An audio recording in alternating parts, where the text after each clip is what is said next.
মাঝে, মাঝে আমার মায়ের উপর এত পরিমাণে রাগ হয়, মনে হয় যে আর কোনোদিন কথাই বলব না।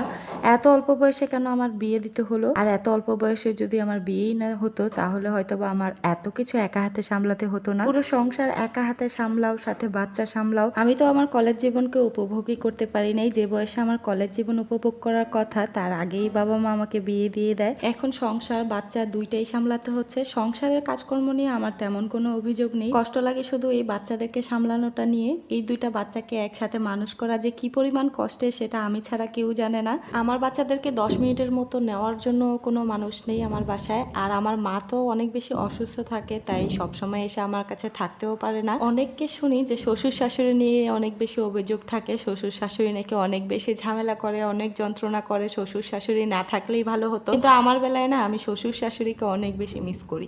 মাঝে মাঝে মনে হয় যদি আজকে শাশুড়ি বেঁচে থাকতো তাহলে হয়তো বা আমার এতটা কষ্ট করতে হতো না। যখনই রান্না করি বাবুকে কোলে নিয়ে রান্না করতে হয়, তখন হয়তো বা শাশুড়ি বাবুকে একটু কোলে নিতে পারতো। যখন গোসল করতে যাই বাবুকে সাথে নিয়ে গোসল করতে যাই, কিছুটা সময় অন্তত আমাকে তো আমার শাশুড়ি হেল্প করতেই পারতো। এটা সবসময় মনে হয়। আমি তো আমার শ্বশুর শাশুড়িকে অনেক বেশি মিস করি। আপনারা কারা কি করেন আমি জানি না। অনেকের কাছেই শুনি যে শ্বশুর শাশুড়ি না থাকলে ভালো, শ্বশুর শাশুড়ি অনেক বেশি প্যারা দেয়, অনেক ঝামেলা করে। আজকের এই কথাগুলো আমার মনে হয় অনেক মায়েদের সাথেই মিলতে পারে, যারা হচ্ছে তাদের বাচ্চাকে একা হাতে সামলাচ্ছেন, একা হাতে পুরো সংসারের কাজকর্মগুলো করছেন। তারা হয়তো বা আমার মতোই চিন্তা ভাবনাগুলো করে থাকেন। তবে এটা কিন্তু একদমই সত্যি কথা, একা একা বাচ্চা মানুষ করা অনেক বেশি কষ্টের। যখনই একটু ঘুম পায় তখনই বাচ্চা কান্নাকাটি শুরু করে, দৌড়াদৌড়ি, লাফালাফি, দুষ্টুমি। মনে হয় যেন ওদেরকে যদি একটু কেউ রাখতো, 10 মিনিটের জন্য যদি কেউ একটু নিয়ে যেত তাহলে হয়তো বা আমি একটু শান্তিতে ঘুমাতে পারতাম। আর যখন বাচ্চা একটু ছোট থাকে তখন কিন্তু ঘুমটা একদমই পরিপূর্ণ হয় না।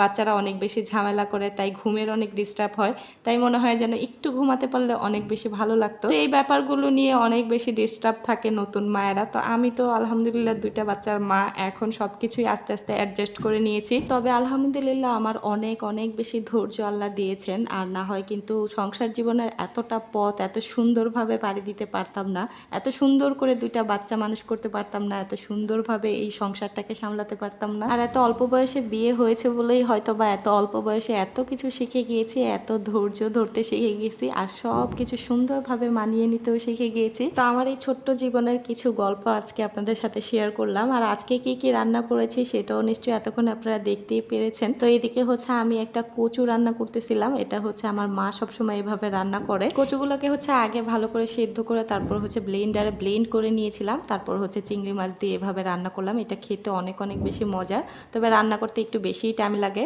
আর সাথে হচ্ছে একটু বেলে মাছ রান্না করেছিলাম টমেটো, পেঁয়াজ আর আলু দিয়ে। তো এই ছিল আমার আজকের ভিডিও। কেমন লাগলো আপনাদের কাছে অবশ্যই কমেন্ট করে জানাবেন। আল্লাহ হাফেজ।